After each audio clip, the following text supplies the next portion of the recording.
Hey guys, what's up? Welcome to another episode of Cougar House Garage and another episode working on Gigantor. We officially have 11 days until Gigantor needs to be on the hot shot trailer with bullet transport headed to SEMA Show 23. So we're just waiting for our parts to come back from No Limit Coatings. As soon as those get here, we can get her slammed together. Right now we're working on, we got our overlays, so we're putting our polished stainless steel overlays on the front cross member. I'll show you guys. Got it marked out here so we can drill the holes and get that done. I didn't drill the holes in the program, and with the laser table we have these laser cut overlays because I didn't know exactly where I wanted the hardware, but now we know for the next truck I can put those where I want it in the program. So we're going to drill that and tap it, 1/4 inch tap here. We got some button top Allens, and we're going to get these overlays put on. Let's do it, guys.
Back at it today, guys, working on Gigantor. We're getting the steering shaft column between the steering box and the steering column put in. We got our brake lines from Crown Performance Inc. in, so we can get those set up and ready to be installed when we get everything back from Powder Coat from No Limit Customs Coatings. Sorry. So right now we're just putting that in, doing that. We have a Yukon air compressor kit to put in as well to run the front lockers, so we're going to go ahead and get that stuff knocked out.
today we got a Jamo performance exhaust in to put on the Gigantor while we're waiting for all the parts to come back from No Limit Coatings from Powder Coat.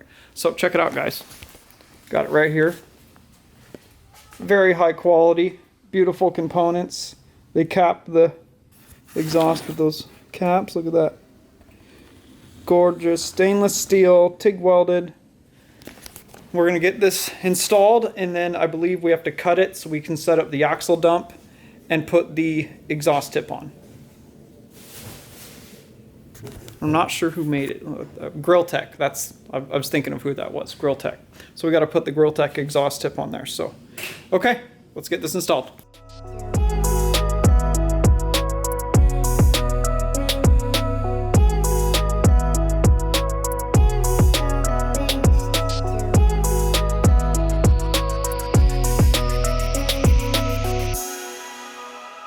So we've done everything we can to get everything ready. Like we said, you know, the rear emergency brakes are stripped, third members are ready, overlays are ready. We got our Crown Performance brake lines here ready to go on. We've everything done that we possibly can. You know, we painted the frame, we got the Jamo Performance exhaust installed, overlays installed up front. You know, we've done everything we can while we're waiting for our parts to come back from No Limit Coatings. So we'll catch you guys in the next episode. If you like this kind of content, let me know in the comment box. You guys want to follow along with everything we do at Cougar House and on the long road to SEMA Show 23 at Gigantor. Follow us on Instagram on Cougar House Fab. I'm very active there on the story. And if you guys want to follow us on the long road to SEMA, we'll catch you guys in the next episode.